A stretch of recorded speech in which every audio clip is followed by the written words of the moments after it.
Mana shu libosingizni hozirgi kunda qanchaga baholayapsiz deyishyapti?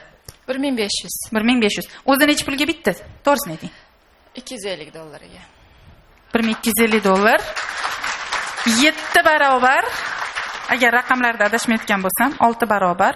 Endi savol tug'ilishi mumkin. Endi og'zidan chiqqan narxi aytishi mumkin, sota oladimi? degan, savol turibdi. Aytaymi? Bittada ko'zingizga qarab bilaman. Ayting. Hali buni bitmasdan turib, prokatga zakazga yozib $200 zakazga chiqarganman. Hozir bundan yana zakazim bor.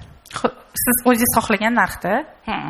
Va buni bir marta prokatga chiqarganingiz uchun bu turibdi showroomingizda ko'rgazmada. Buni sotmaymiz. Birinchi chiqqan liboslarni o'zingiz o'rgatgansiz, turish kerak. Da. Sotmaymiz. Dilzar opa, to'g'risini ayting, mana shu natijalaringiz haqiqatda rostmi? Juda ham rost. Sizni hech kim majburlamadim. Voy yo'q. Pulni o'ylab chiqmadingiz. Yo'q. Yo'q, zo'r, rostdan men o'zimga ham yengillik bo'ldi. Hozir eshitdim haqiqatda. Qarang, prokatda o'zidan уже pulini chiqarib bo'lgansiz va xuddi o'zingiz xohlagan narxga zakaz ham olgansiz.